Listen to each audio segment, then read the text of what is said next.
The book of Exodus has a great deal to teach us about worship. If you remember the story, that Moses ended up at the burning bush, having killed the Egyptian and having to run for his life. And at the burning bush, God gave him instruction to go back to Egypt and say to Pharaoh, God says, let my people go, that they may worship me in the desert. Now the word used for worship there, the root meaning of it is to do with work or labour. It happens to come 4 times in one verse in chapter 1 of Exodus as follows.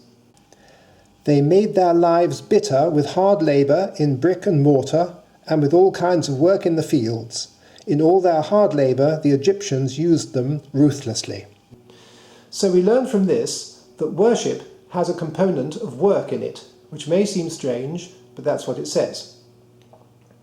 It turns out when the people do finally arrive at Mount Horeb, having crossed the Red Sea, that the work that they are expected to do is to obey God's commandments. You remember the 10 commandments were given, they were the main ones, but then there were a whole lot of little instructions as well, and in addition they were to build the tabernacle.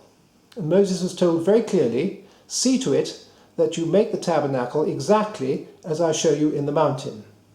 And by the end of the book, when they're actually putting everything together, it says no less than 18 times in the last 2 chapters that the people did everything exactly as God had commanded Moses.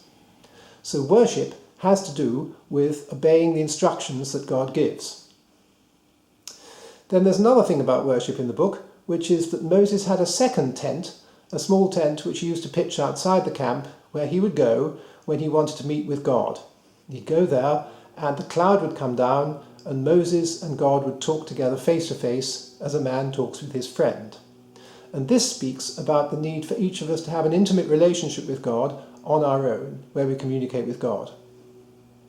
Finally, there's a good example in Exodus of how not to worship, and that is that the people, when Moses was up the mountain, the people created the golden calf and said, this is your God that's brought you up out of Egypt.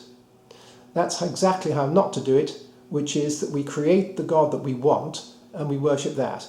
It's a very easy thing to do.